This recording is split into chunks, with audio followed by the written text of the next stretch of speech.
Oh my God, that went by. Good evening and welcome to the Middleton Common Council. Today is November 19th. It is 7:30 and I'm calling the order to the regular council meeting. Can I have assistance? Yep. Alder Schaefer. Here. Alder Madden. Here. Alder Kalish. Here. Mayor Kuhn. Here. Alder Nelson. Here. Alder Jackson. Here. Alder Hanairo. Here. Alder Lorman. Here. Alder Crow. Here. Thank you so much. And is there any public comments tonight? Anything on, I don't see anybody with their hand raised virtually. Okay, great. Thank you so much. Moving on to public hearings, the time is 7:30. And being 7:30, the public hearing is on the 2025 budget, including all funds, operating and capital. And I note that it was a publication error. And so we're holding that second public hearing after the last one. Is there any topics for the public hearing? Any speakers?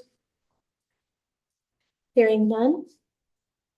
All right, the time is now 7:31 and I'm closing the public hearing on the budget. Thank you, everyone. Moving on to the presentation. And is the speaker here? I do not see the speaker virtually, so may have been a scheduling issue, but we can always reschedule for a future date if Okay. they don't end up showing up All tonight. right. How about I move on and then if you see someone pop in, Yep. they can just let me know. Moving on to proclamations, the proclamation announcing Small Business Saturday. Proclamation Small Business Saturday 2024. Whereas the city of Middleton celebrates our local small businesses and the contributions they make to our local economy and community. And whereas, according to the United States Small Business Administration, there are 34.7 million small businesses in the United States. Small businesses represent 99.7% of firms with paid employees. Small businesses are responsible for 61.1% of net new jobs created since 1995. And small businesses employ 45.9% of the employees in the private sector in the United States. And whereas 68 cents of every dollar spent at a small business in the U.S. stays in the local community, and every dollar spent at small businesses creates an additional 48 cents in local business activity as a result of employees and local businesses purchasing local goods and services. And whereas 59% of U.S. consumers aware of Small Business Saturday shopped or ate at a small, independently owned retailer or restaurant on Small Business Saturday 2023. And whereas the city of Middleton supports our local businesses that create jobs, boost our local economy, and preserve our community. And whereas advocacy groups, as well as public and private organizations across the country have endorsed the Saturday after Thanksgiving as Small Business Saturday. Now, therefore, Mayor Emily Kuhn, on behalf of the Common Council of the City of Middleton, hereby proclaims November 30th, 2024 as Small Business Saturday and urges the residents of our community and communities across the country to support small businesses and merchants on Small Business Saturday, celebrating its 15th year in 2024, and shop small throughout the year. This proclamation was adopted at a regular meeting of the Middleton Common Council on the 19th day of November 2024. I move acceptance of the proclamation. Okay, This is Nelson, I'll second. great. Any comments? Hearing none, all those in favor of approving the proclamation, please say aye. Aye. Any opposed? Motion passes unanimously. Moving on to the approval of the consent agenda. Is there a motion? This is an IRO. I move approval of the consent agenda. Lorman will second. Any comments? Hearing none, all those in favor of approving the consent agenda, please say aye. Any opposed? Motion passes unanimously. I'm seeing someone join, but I don't know if it was some of them or just another person maybe. Okay, great. Moving on to agreements, and thank you for that. The first one is amended and restated payment in lieu of taxes agreement with WHPC Parmenter Middleton LLC for the property located at 3001 Parmenter Street. This is an IRO. I move approval as recommended by the Finance and Personnel Committee. Lorman will second. Okay, any comments? Hearing none, all those in favor of approving the amended and restated payment in lieu of taxes agreement, please say aye. Aye. Any opposed? Motion passes unanimously. Moving on to number 2, the collective bargaining agreement between the City of Middleton and the Middleton Professional Police Association, number 427, for the period of January 1st, 2025 through December 31st, 2025. Is there a motion? This is an IRO. I move approval as recommended by the Finance and Personnel Committee. Lorman will second. Any comments? Well, I just want to say thank you to our police officers. And I appreciate all that they do for our city. I also appreciate the rest of our staff as well. So thank you for making those motions. And saying that all of those in favor of approving the collective bargaining agreement, please say aye. Aye. Any opposed? Motion passes unanimously. Number 3, the amendment number 2 to agreement by and between the City of Middleton and the Middleton Cross Plains Area School District dated May 11th, 2011. Is there a motion?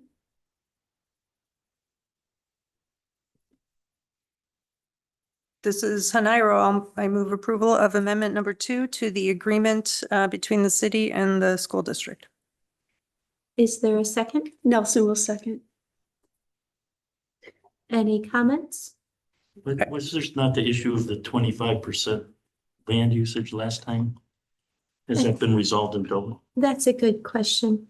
Can staff assist on this portion? Yes.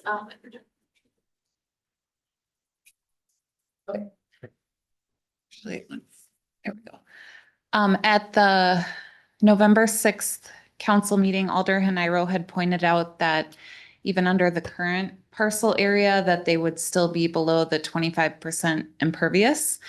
And the reason is because the school district had 2 different options, but the one that was included in the packet and that they're proposing has a smaller kind of paved patio area that connects the baseball facility and the softball facility. So they are beneath that 25%, and they are able to stay within the bounds of parcel A as it's currently described.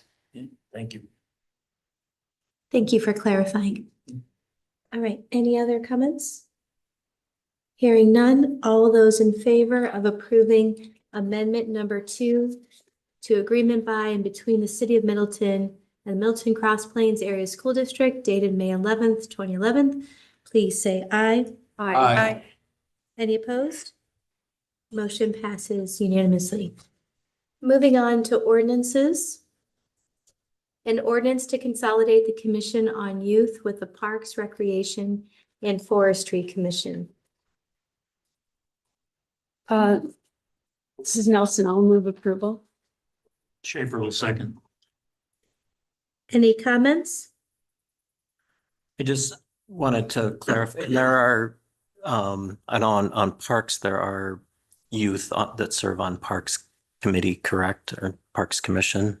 Say that again? There are youth that serve on the park. We have one student So- member. Yeah, I mean, do we need to change the number of students I or think so. is that something? According to this definition, there needed to be 2 people who are under 18 or younger.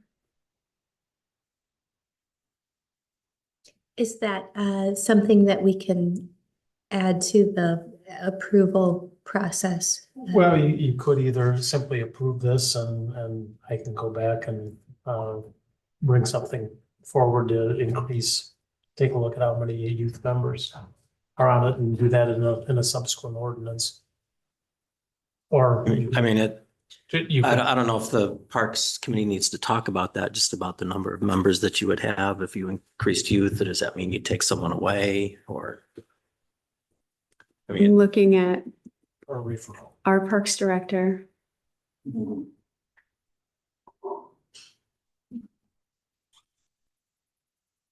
I think it's on. I can't see. We did briefly discuss the number of members for PRFC and COI, and if that we wanted to look at increasing that at PRFC, and it wasn't something that was brought forward in the recommendation. It wasn't highlighted heavily, but if you guys wish to bring that back and have a further discussion on the number of youth or the members, that can be further discussed if that's what's the consensus here tonight. Is there anyone that feels passionately, because I'm guessing that you feel passionately Well, for adding that second?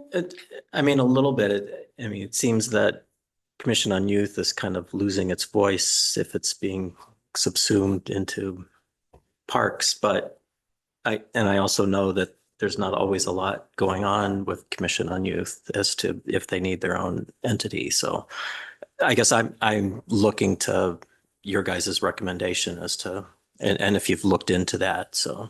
Alder Crow, are you comfortable if we approve this tonight and then Kind of revisit. bring the Parks Committee, Parks and Youth Committee up to this par Yeah, I'd be okay with after the that. fact? Yeah, I just curious as to what kind of discussions you guys have had and how it was determined Oh.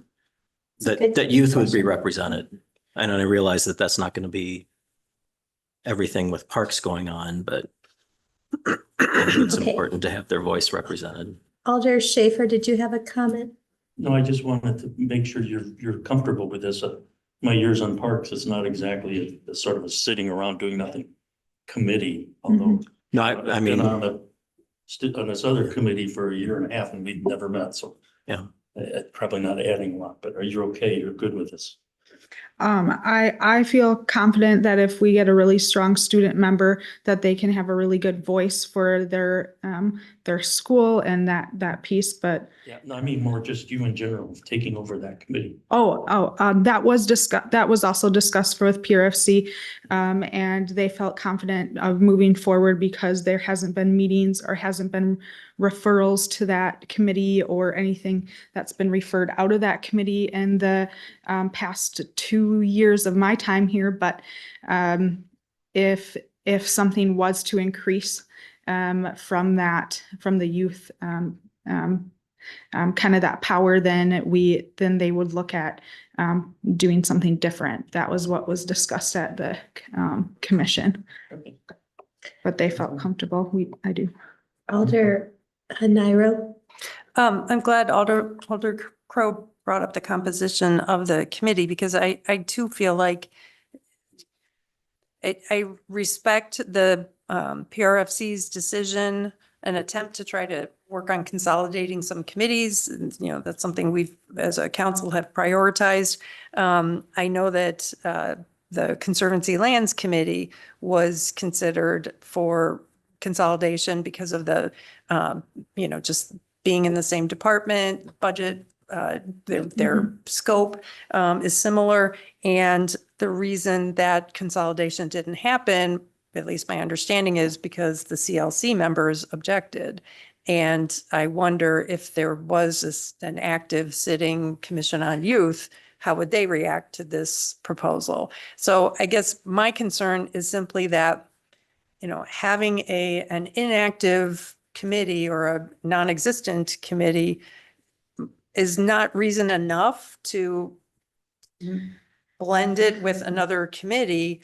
If we really feel like there should be a Commission on Youth, maybe it doesn't need to meet every month. Maybe it's a quarterly kind of thing.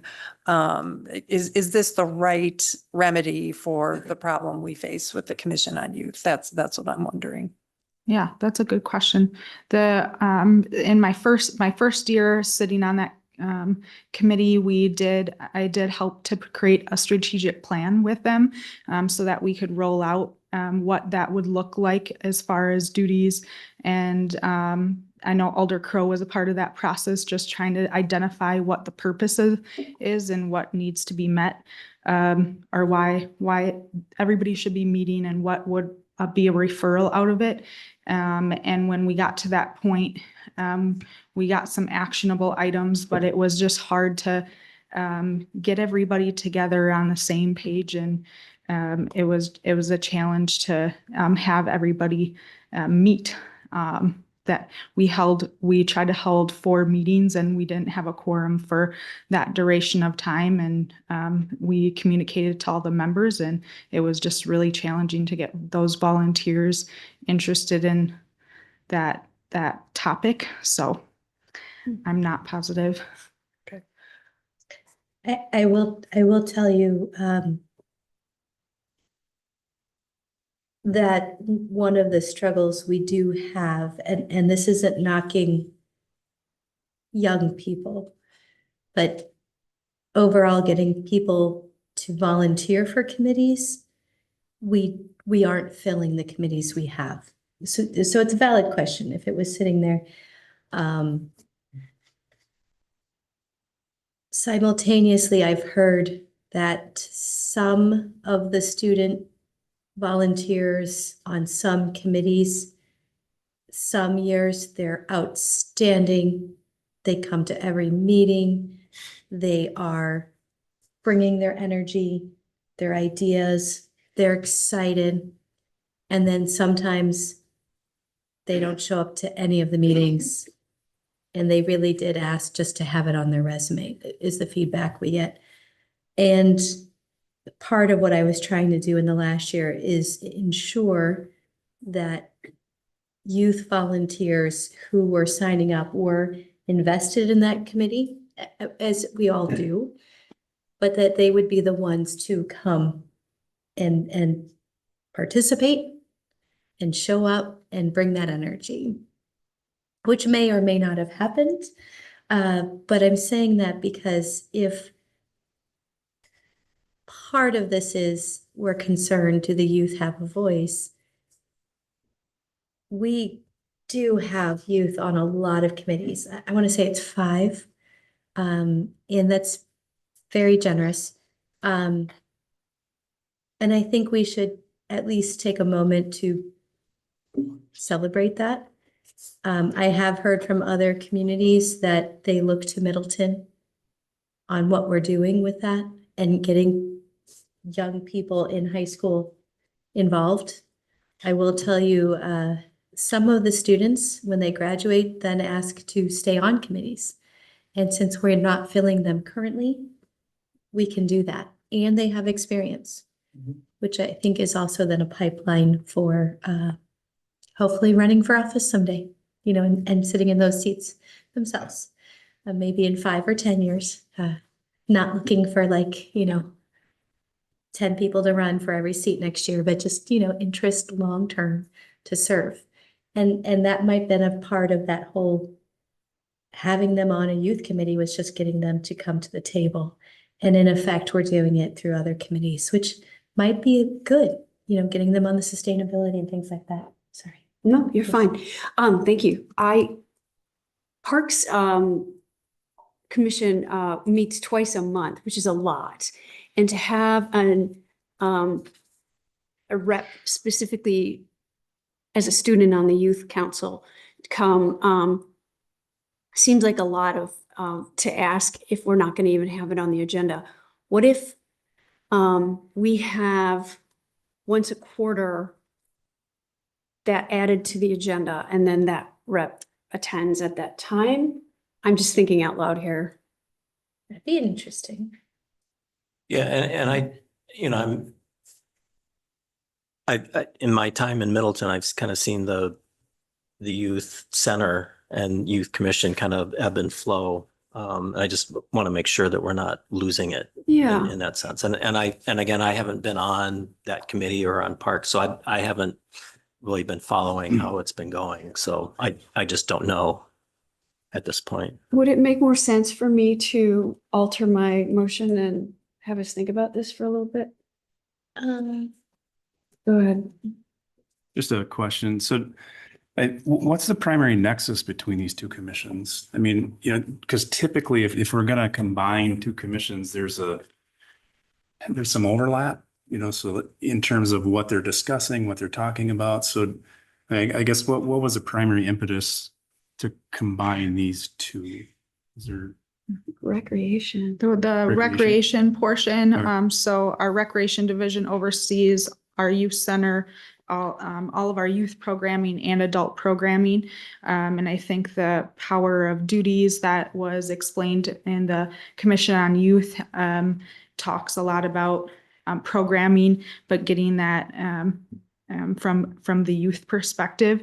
So it's added into our recreation component, which I think is really smart because there's not always a lot of recreation components to have a discussion on a monthly basis. I would just encourage Alderman Nelson to not change your motion. I think what's important is we have a committee that meets every 2 weeks. And part of the problem, there may have been issues that came up with youth, but there was never a committee that could meet. Now we at least have a guaranteed slot of a place that's there where if something really does need to be happened or looked at least we have a committee that's guaranteed to be very, very, very active.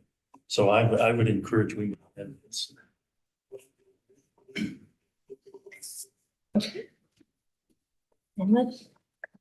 I guess I would say I understand where my colleague in District 1 is coming from, but I don't see how PRFC, I think if it continues to focus on the traditional PRFC issues, I don't see how that serves the youth in our community particularly well, because it is so much more than what's going on with the youth programming. I don't have a different option though. I feel like it's the wrong thing to dissolve the Commission on Youth. I anticipate in 4 years we'll be reversing this decision, but I don't know that taking more time to think about it will make a difference. But I will say I'm concerned and possibly will not support this action just because of those concerns. Any other comments? So I'm not 100% familiar with the process, but could the council potentially approve this on an interim basis and then have the consolidated committees come back at a certain time frame and report on how things are going? Or once it's done, and then something else comes back to common council? I think it's important to at least convey some of the issues and concerns that have been brought out. I guess, another potential option would be come back in a year and let us know if it's working or not. And if it isn't, let's think about different ways to achieve these mutual goals that we have for these two commissions. I think there's some wisdom in these insights, especially with the request for the quarterly agenda item, or if need be, monthly, just having, the youth programming on it or something in an operational format that I don't need to dictate, but just making sure that the topic is on the agenda somewhere and then we can report back that, yes, we talked about it. Yes, there's been presence. And I feel I understand what a lot of you are saying with the concerns. But at the same time, I'm looking at the room and we had no public comments tonight. And I would think that if this was quite contentious, and you as legislators know when you can see the 5 to 10 years out and that it may reverse, like someone said over here. But I don't recall an email, but maybe I missed it, or concerns from the youth. And maybe it's because they're on the other committees. Maybe that we are involving them in a different way than when the youth commission was formalized. But my gut instinct is that this is an okay one, and maybe I'm wrong, but I think that there is those guardrails that the Parks and Rec Committee will ensure that they have a voice, and I think that's important. I'm sorry. No, it's fine. My question is now, if we do this, if we combine these committees, is it enough to use the current makeup of PRFC and put the youth commission on the agenda once a quarter? Or do we have to have people come from the youth commission and join our committee? What does it mean to put the youth on the agenda? Like what's supposed to be on the agenda? Well, Because if it wasn't happening, if the youth commission wasn't having any meetings, yeah. we would have it on the agenda every quarter, and if there's something to be done, we deal with it. If there's not, we just move on. Okay. And it strikes me that if there was a strategic plan, then likely there was, I think you said there were a couple actionables. I'm sure you've already covered them. Or there's a couple outlying, and just Okay. as part of, it might be streamlined into your current process as well. And maybe you just need to tag it with, in parentheses in youth or something, but I think it's wise, and I think adding people would be a struggle. Yeah, and I was looking at City Administrator Gatto when I was saying this, and I saw a little action on your face, and I'm just wondering if you had a comment. And break apart the two options you suggest from a practical standpoint.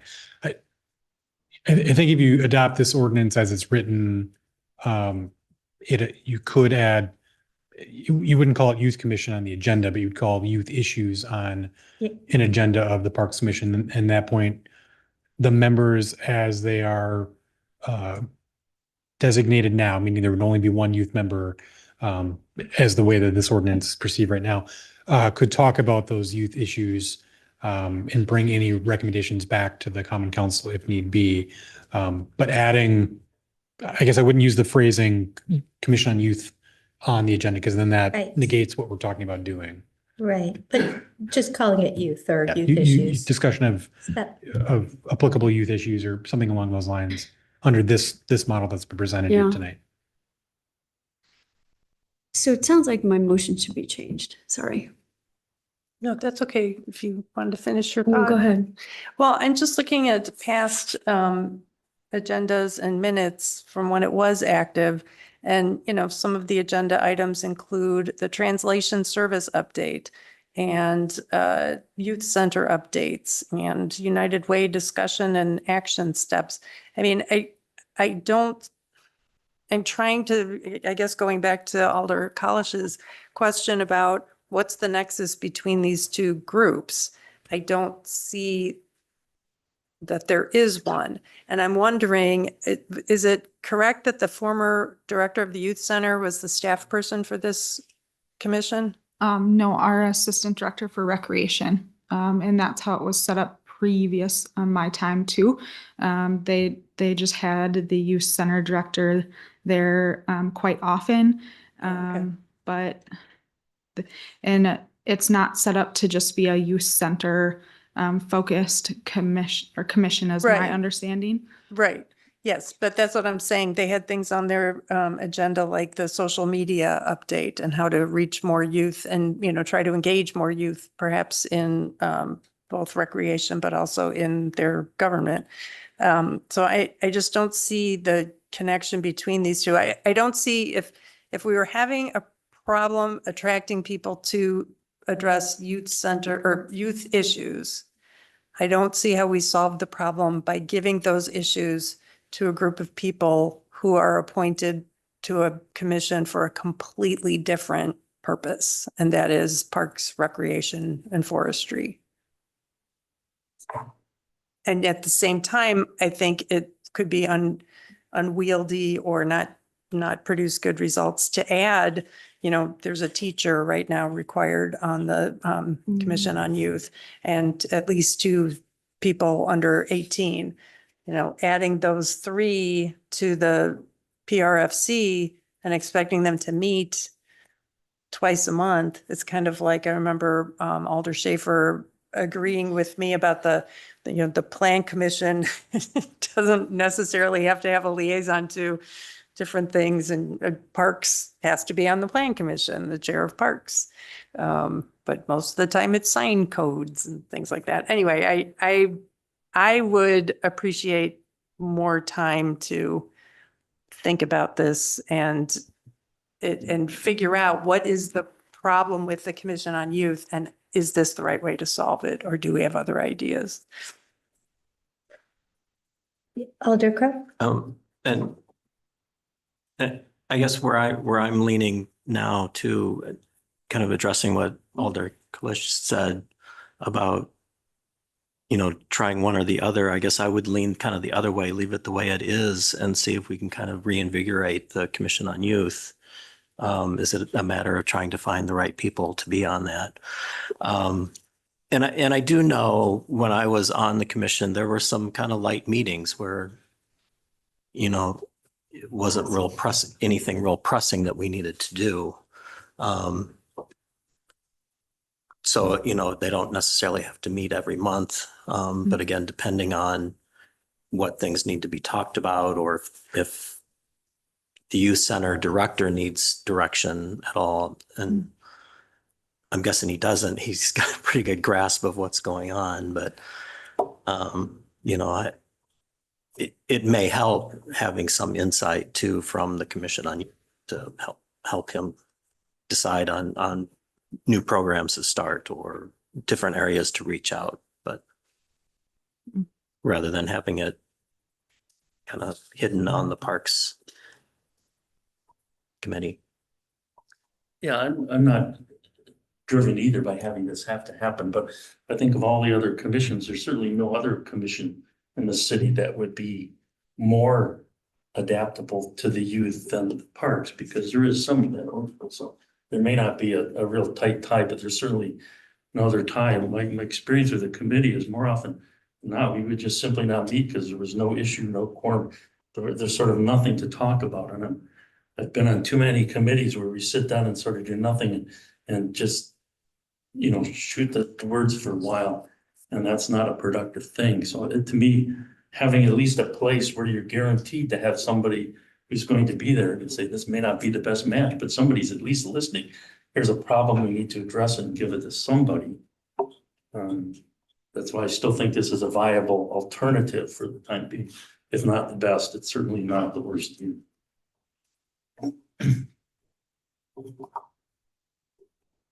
Yeah, and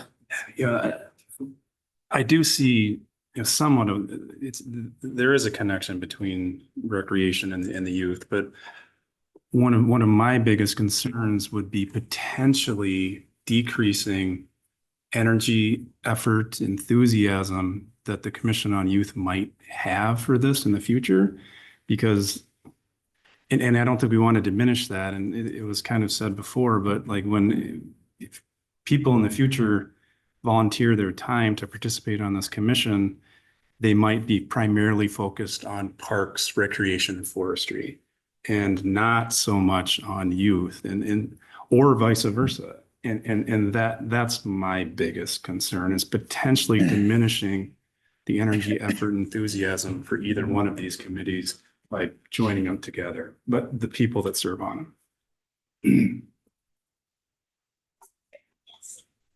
Lest we think that there's nothing on any agenda regarding young people, every month on the Arts Committee, I'm just pulling it up.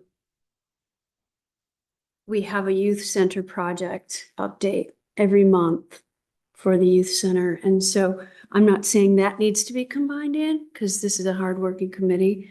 But it's not that it's totally forgotten if this commission doesn't fly. And I do think I'm going to be voting against my own motion the more I think about it.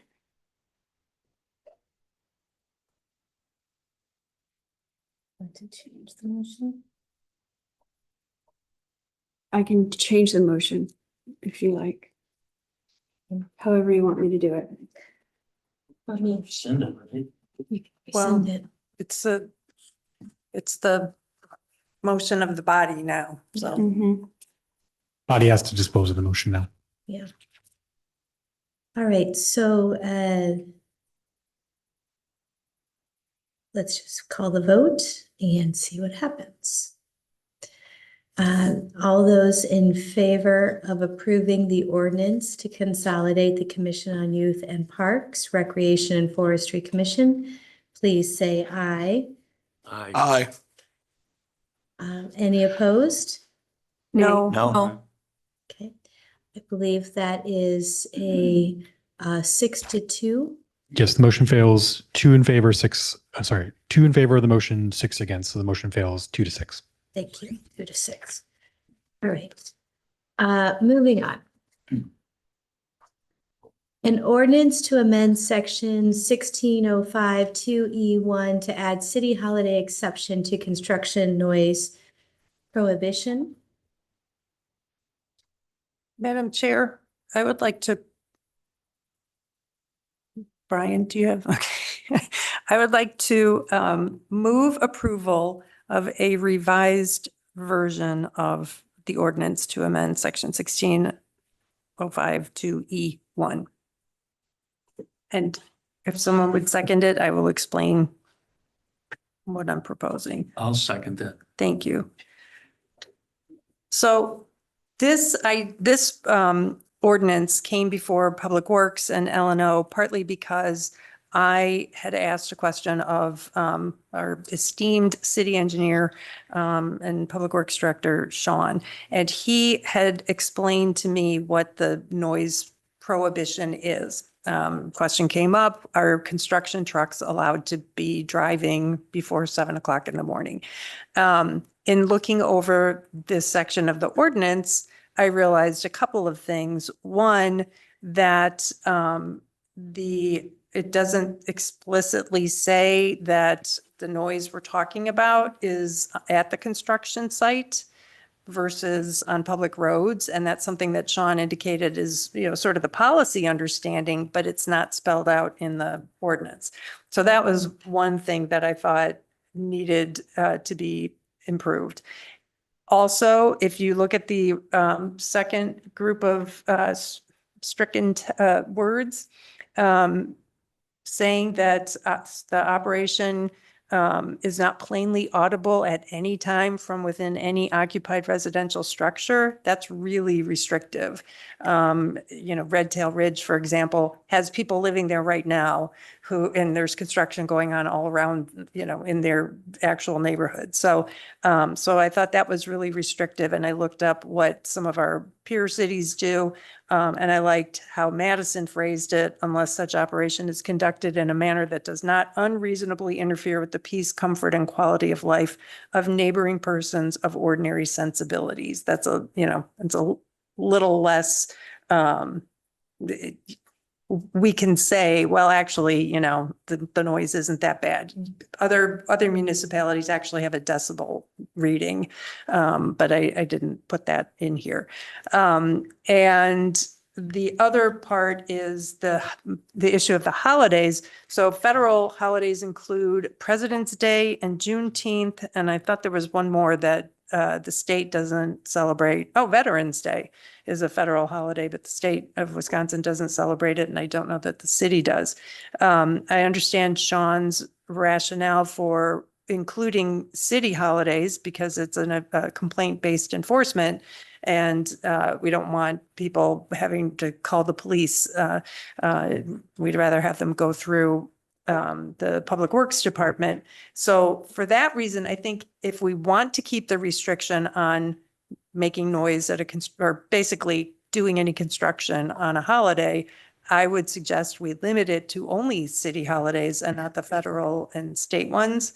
I do think, though, our colleagues or our peers in other municipalities have passed ordinances that don't have any exception for holidays. And they even allow it on construction noise on Sundays. I'm not saying that's where we need to go, but I do think having city holidays as opposed to federal and state and city holidays would be a better idea.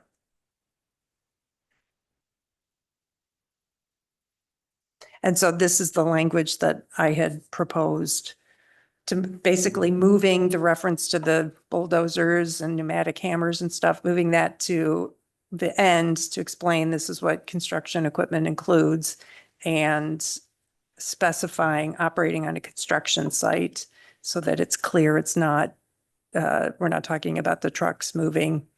And then I guess the city holidays isn't in here. So if members want to keep city holidays specified as an exception, I don't know if Brian can change, this is a Word document, correct? We could add that. And I'd love to hear feedback from my colleagues and from Sean, since Public Works would be the one. I think I would add just that in discussion with the Public Works Committee, part of the reason for including holiday exception was that there's an expectation by residents that things would be quieter on those days. So if the 4th of July is a Thursday and some contractor decides they just need to get something done, the neighborhood expectation might be that that's out of bounds for having a picnic. And that is a city holiday, correct? Sure. So if we added city, if we did not strike except holidays and replace federal and state with city, that would be okay? I think that'd be workable from our end. Yeah. It's reasonable. Good catch. Okay, any other comments? I will move to amend the motion or make an amendment to the ordinance to include the words except city holidays as shown on the screen. Second, I'll accept that. I do have concerns though with the very vague open-ended unless operation is conducted in a manner that does not unreasonably interfere. Who determines what's unreasonable? If I can, so I remember when this ordinance was adopted. And so one of the things I was sort of thinking about is whether with this amendment, if that doesn't maybe obviate the entire need for the ordinance. So when this happened, and the reason why it wasn't structured as a, kind of a reasonableness standard was because I think the determination is that before 7:00 a.m., it's per se unreasonable to be operating any construction equipment. And, we already have noise standards that talk about the reasonable noise standard and so forth.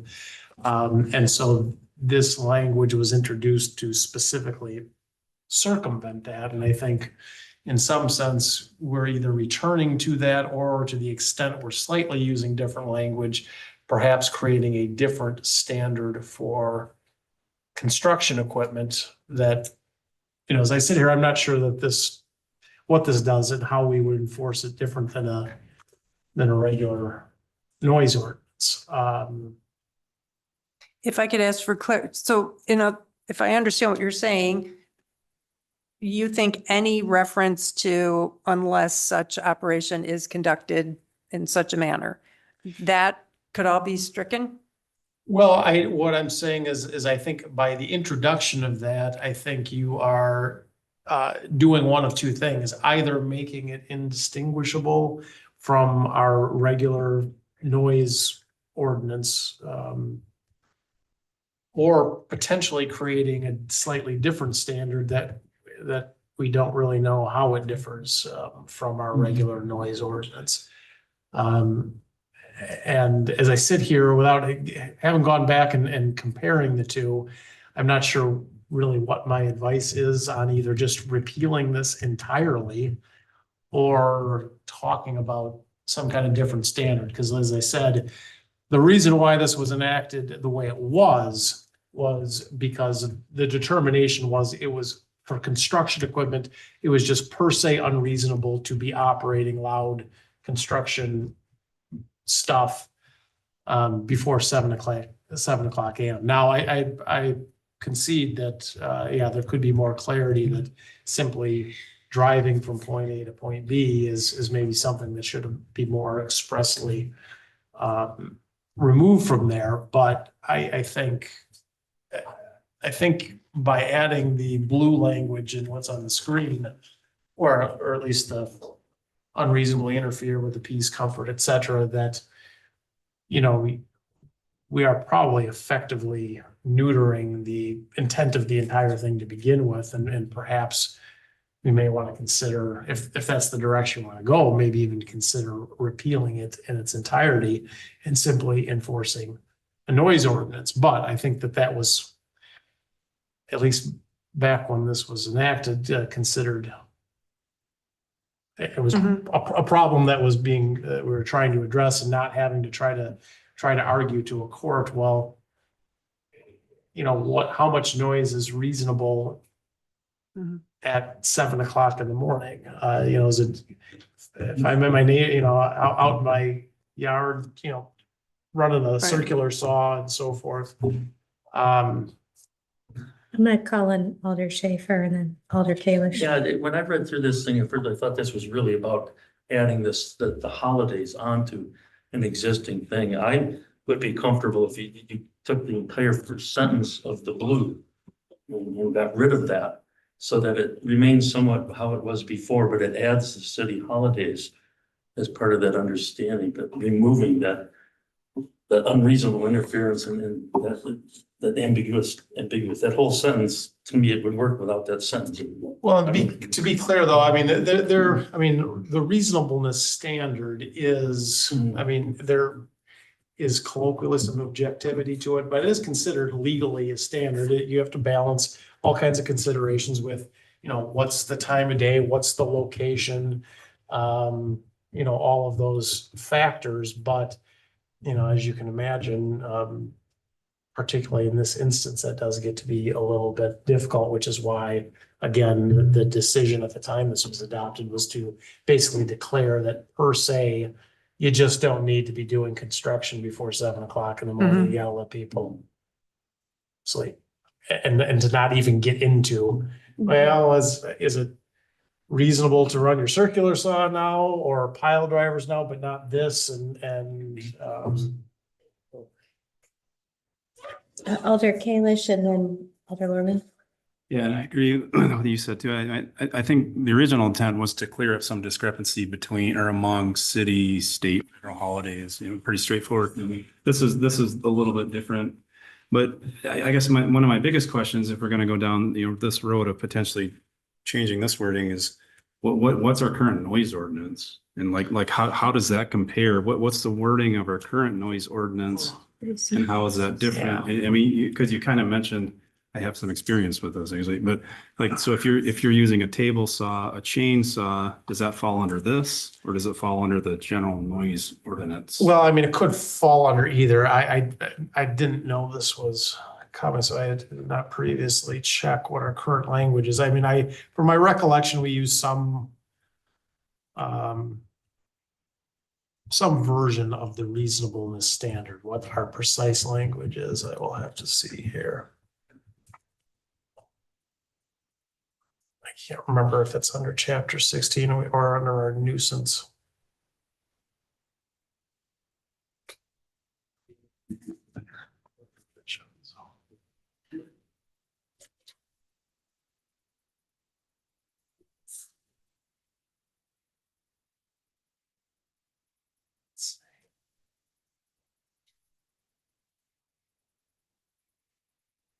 Our zoning code.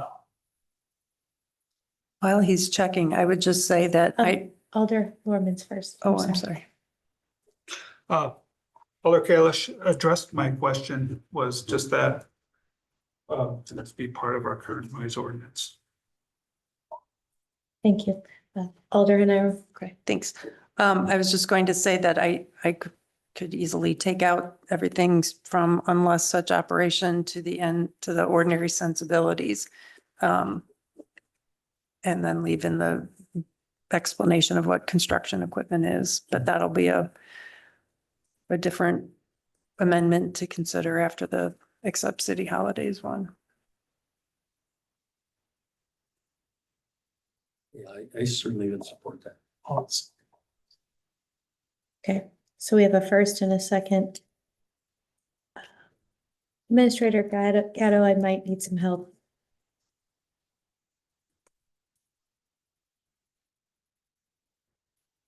There's been an amendment, amendments to the motion, so the amendment that's currently on the table for discussion.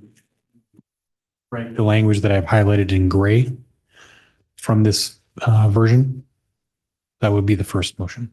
Okay, so the motion is to strike the highlight in gray? Yep. Okay, so if they vote yes, they're striking language, Correct. and if they vote no, they're keeping the language. Is that accurate? Correct. Thank you so much. All those in favor of striking the language in gray, please say aye. Aye. Any opposed? Motion passes unanimously. Okay, so then the second amendment is whether or not to add the blue except city holidays to the motion or to the draft ordinance.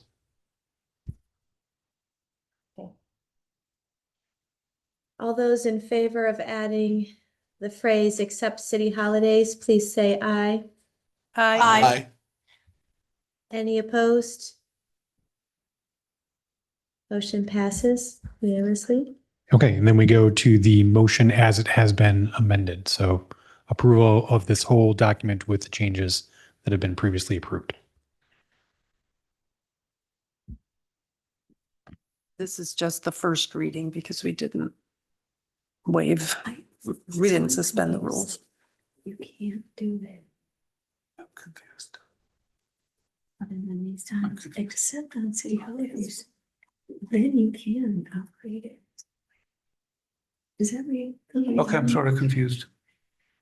Okay, Can I? yeah. I'm calling on Alder Nelson to clarify. I'm sorry if I sound like I'm being dense, but it says Oh. no person shall operate any heavy construction or other heavy machinery, tools or equipment used for construction other than between the hours of 7 a.m. and 6 p.m. Monday through Sunday, except on city holidays when you can run it whenever you want, is the way I'm reading it. That sounds like another amendment. Doesn't that read that way? Does anyone have a suggestion to clarify? Also not on, That sounds like a city attorney question. It's. Yeah, your day. How about something and not on city holidays or something? That's simple.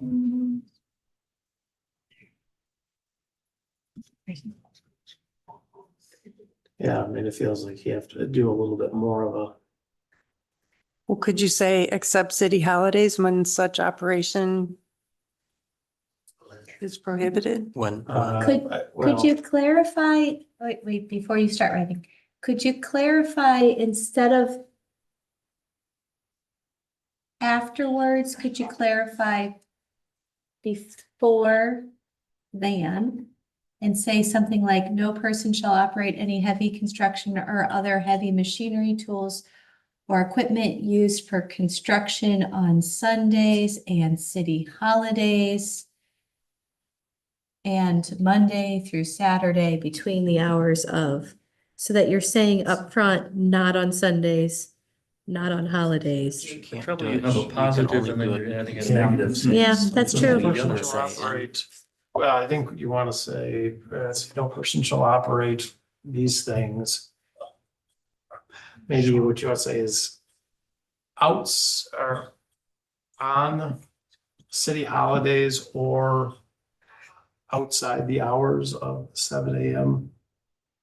So on the 4th of July, I can't run my leaf blower at all? That's not it. Well, Heavy construction. or I heavy can't machinery. run my Bobcat at all? that's what that's what our current ordinance says, yes. Especially when it's got the beep, beep, beep. And whether we enforce it or not is Into the another parade. question, but.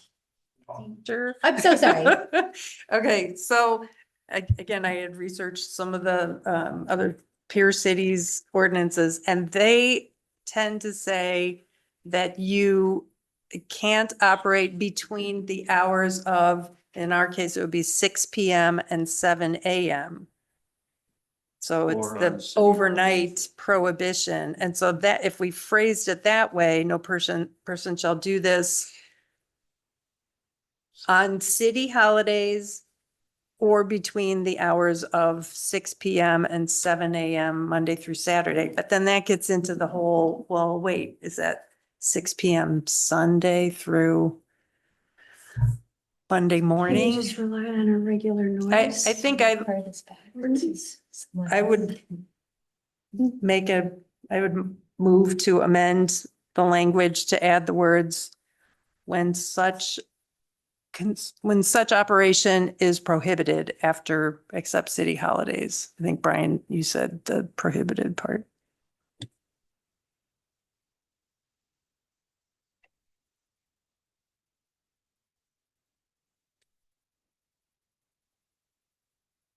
That's looks good Works. to me. Are we not covered under our regular noise ordinance with all of this? No, because under the regular noise ordinance, you then need to judge whether it is reasonable to be doing this at this time. I understand now, okay. This is to make it a clear line. We have legislatively determined that it is unreasonable to do these things Okay. at these times. So Alder Schaefer, did you second my Yes, I did. motion? Yes, I think this is fine. Okay. Any further comments? We are busy wordsmithing tonight. All those in favor of approving, yeah, we're doing the amendment, right? The amendment of the phrase, when such operations are prohibited, please say aye. Aye. Any opposed? Motion passes unanimously, and then we go back to the full. Okay, any comments on the full? Hearing none, all those in favor of approving this language to add city holiday exception, please say aye. Aye. Any opposed? Motion passes unanimously. And that was the entire ordinance, Yes. correct? Mhm. City, yeah. As amended. Yep. Well done, folks. Number 3, ordinance to amend fees related to dog licensing. Is there a motion? Yes, this is Haniro. I move to suspend the rules. Okay, is there a second? Schaefer seconds. Any comments? Hearing none, all those in favor of suspending the rules, please say aye. Any opposed? Motion passes unanimously.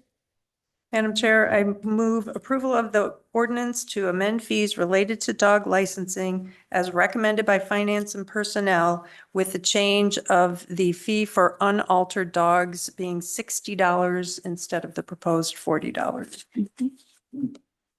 Nelson will second.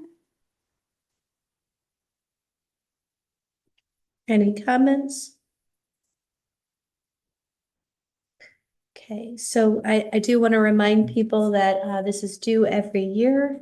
And it's not when you, for the public, if you adopt a dog in April, it's not every year on the day of the adoption or you bring them home. It's in December, January, February, somewhere in there.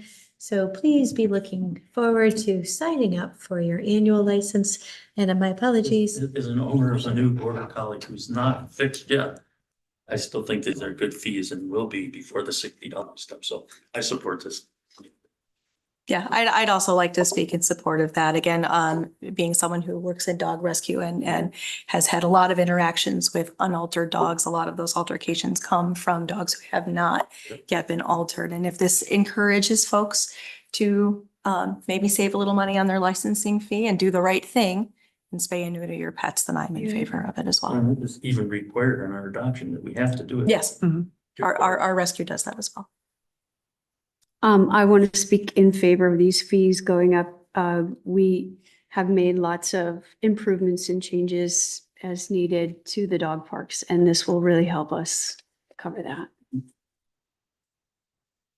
Very good. All those in favor of approving the ordinance to amend fees related to dog licensing, please say aye. Aye. Woof. Any opposed? Hearing none, the motion passes unanimously. Well done. Moving on to resolutions, resolution 2024-53, approving the 2025 City of Middleton budget for all funds. Is there a motion? Yes, this is Haniro. I'd like to move approval of resolution 2024-53, approving the 2025 City of Middleton budget for all funds as recommended by the Finance and Personnel Committee. Larman will second. Okay, any comments? I would just like to speak again, as I did during the Finance and Personnel Committee meeting, how much appreciation we have for our Finance Director, Bill Burns, and our City Administrator, Brian Gatto, and of course, Mayor Kuhn with the executive budget. We on finance, and I believe I can speak for the whole council, we recognize how difficult it is to balance all of the things that the city wants to do and needs to do, and is required to do under state law. And we appreciate all of the work that the department directors put into preparing their budget requests. We regret that we weren't able to fulfill every ask that you had.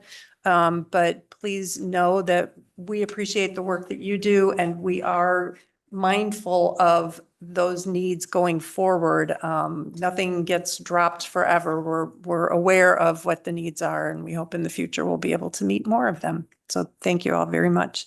I also want to speak to some input we have received from residents who are very passionate about taking climate action. I am someone who ran for council because of my concerns about climate change, and I do wish we could do more on that front by, moving more swiftly to electrify our fleet. But I recognize that that too is a balancing act. Not all the technology is there yet. And even if it is there, it takes a while to get people comfortable with that. And I say that as someone who made it through my first winter and summer with an air source heat pump and no gas at all, fueling heat in my house. And it was not a smooth journey, but the second winter and summer will be, now that I've worked out any of the bugs. So I know there was a request to forestall the purchase of a new plow truck. I'm not inclined to take a chance that we'll have an okay time of plowing this winter if we don't get a new truck, or at least maybe it's next year if the truck needs to be back ordered. And I appreciate the Brad Hopwood's explanation for why the plow truck is a necessary purchase in 2025. I do hope with the new sustainable purchasing policy implementation plan that next year's budget will have much more in the way of solar, heat pumps, electric vehicles, clean vehicles that aren't, biodiesel or compressed natural gas, and we'll also have cost comparisons to consider. So I know we're making progress. I know it doesn't feel like we're moving fast enough given the climate crisis that we are facing, but we're doing the best we can. Well said. Thank you. Well said. I just, before you talk, I just want to share a second so many things that Alder Haniro said, and I do want to say to staff who's in the room probably for budget. Just a friendly reminder that weather, weather is coming, winter weather is coming. So if you would like to take some of the future meetings by Zoom, perhaps you're here because of the budget. We are always happy to have you in the room. But if there are hot topics in the future, especially with inclement weather coming, please feel free to, attend at home. And we know you're present when you're online, so no worries. So just wanted to make sure our staff knows that we know that they are always welcome to use our Zoom options. My apologies, please go. Yeah, just want to build off of what Alder Hanairo mentioned. I support what she said 100%. I also support this budget. I just wanted to encourage city staff to, as you're working through this budget in buying and purchasing materials and equipment, to reference our strategic plan, our comprehensive plan, the implementation plan that was just finished. I know that it's extremely hard to make changes. I work in a company that we've been doing it for the last 20 years, and it's always easier to do what you've always have been doing. However, I think that Middleton is a beacon in terms of pursuing sustainable resources. People look up to us, and we can show them the right way to do it. Mm-hmm. And so I just want to encourage city staff as they're, and just make sure that you can, even though this budget, will likely get approved, just make sure you're looking at potential sustainable options in the coming year. Sometimes they may be cheaper, sometimes they may not, but just start trying to incorporate our sustainability goals into our long-term vision. So. Well said. Thank you. Everybody has so insightful thoughts tonight. It's fabulous. Any other comments? Hearing none, all those in favor of approving the resolution 2024-53, approving the 25 City of Middleton budget for all funds, please say aye. Aye. Any opposed? Motion passes unanimously. Moving on to resolution 2024-54, approving the levying, my apologies, approving the levying of property taxes for the 2024 tax year, and then in parentheses, 2025 budget year. Is there a motion? This is an IRO. I move approval as recommended by the Finance and Personnel Committee. Norman second. Any comments? Just to note that the tax levy for everyone's benefit will be $21,181,184, of which $6 million will be used for debt service. Excellent.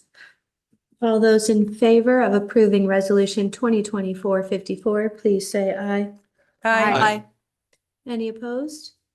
Motion passes unanimously. Number 3, resolution 2024-55, establishing the 2025 emergency medical service fee schedule.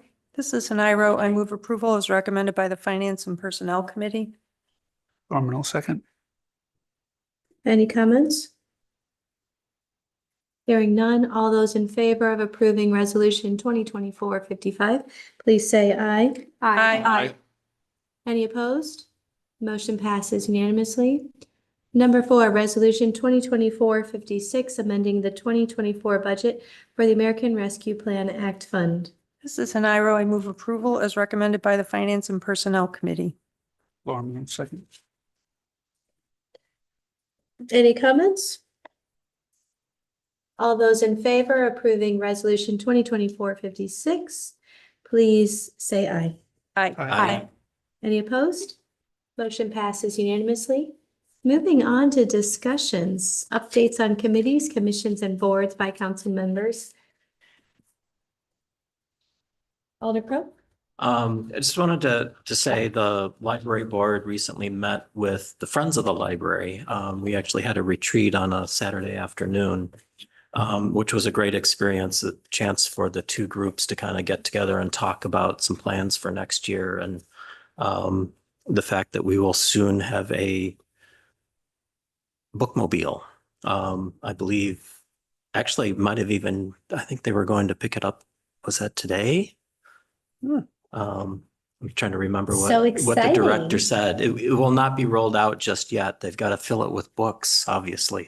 So, but I believe this week, early next week, it's going to be in town. So, Great. but it was also good just to meet with the friends of the library, their board and the board of trustees for the library to kind of hash out some discussions as to directions that we're going together. So it's a good retreat. Very good. Go ahead. A sustainability committee met, and they are a passionate committee. And so any concerns, excuse me, that they'll let up on a city for not being green, rest assured they will. And of course, we have completed finally, and I hope it ultimately gets approved, the purchasing mandate and directions for the city staff to give them the guidance and direction they need, which they've been very involved in. So I think that's been our big project for the year. And it's really here and ready to go. The other thing we did is expanded our awards. Oh, thanks. Should have given these before. But expanded looking at our awards for people for doing sustainability work to be able to include some city employees, because they're some of the best workers and doing incredible things. And in the past, they've sort of been overlooked in this process. So we now have several new categories that will look at being able to find city staff people who deserve it just as much as non-city people. So that's basically where we are. So thank you. And thank you for this. Yes.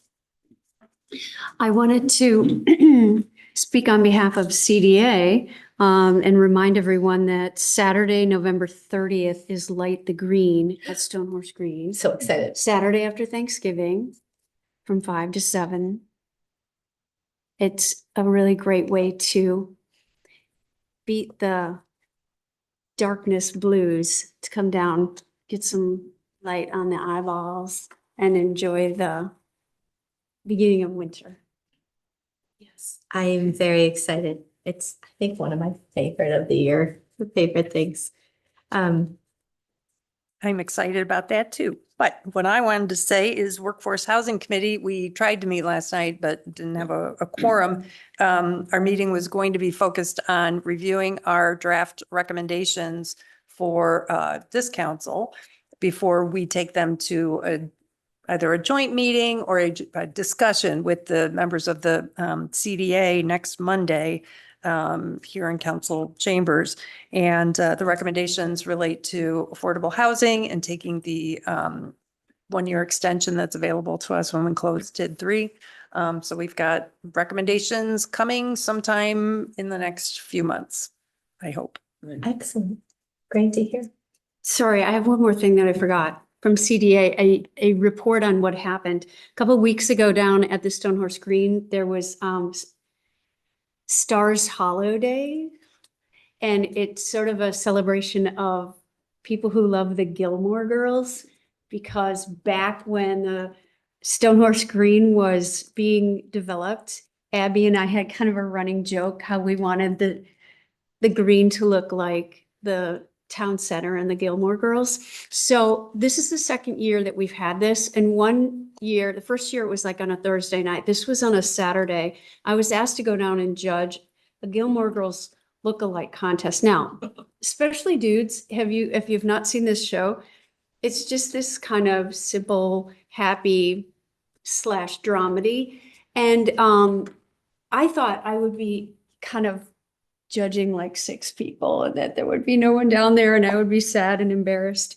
I got down there and this Stonehorse Green was jam-packed at 5 in the afternoon, and there were 50 entrants. Wow. For the lookalike contest. It took us an hour. I mean, I didn't even know people even know about that show anymore. It's like 25 years old. So it was a great thing that Abby put together, and I look forward to next year because I know I'll be inviting more people though. I did Sorry hear, about that. I did hear that people drove from Chicagoland Yeah. to that event. Yeah. There's not that many chances, to do this.